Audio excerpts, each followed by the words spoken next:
যেহেতু সামনেই পুজো, সব কিছুই বাড়ির যখন পরিষ্কার পরিচ্ছন্ন করছি, সেই জন্য আজকে চটজলদি রান্নাবান্না সেরে বসেছিলাম আমার ঠাকুরের সিংহাসন নিয়ে।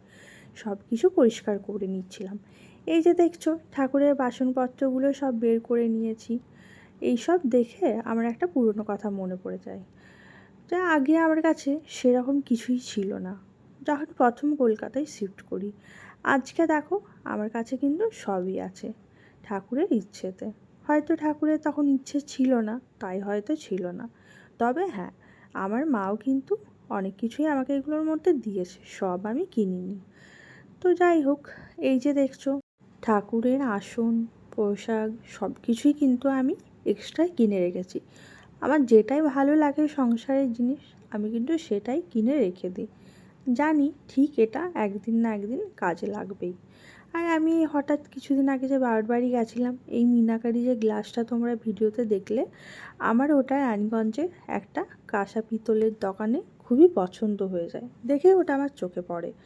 তো আমি ঠিক করেছিলাম ওটাতে আমি পুজোতে গ্লাসে দুধ দেব।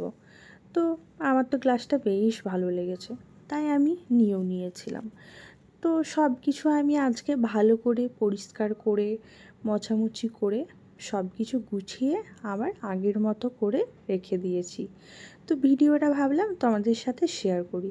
তো এই দেখো আমার আফটার অ্যান্ড বিফোর লুক। আগে যা ছিল, তারপর সাজিয়ে গুছিয়ে রাখার পর এখন এই রকম। তো তোমাদের কেমন লাগলো ভিডিওটা কমেন্টে কিন্তু অবশ্যই জানিও। আর এভাবেই কিন্তু তোমরা আমার পাশে থেকো। নতুন নতুন কন্টেন্ট তোমাদের যদি ভালো লেগে থাকে, তোমরা কিন্তু অবশ্যই আমার প্রোফাইলটাকে সাবস্ক্রাইব করে দিতে পারো। যারা সাবস্ক্রাইব করবে তাদের জন্য কিন্তু অবশ্যই এক্সট্রা বেনিফিট থাকবে। তাহলে আজকের মতো আসি, ভালো থাকবেন সবাই, বাই।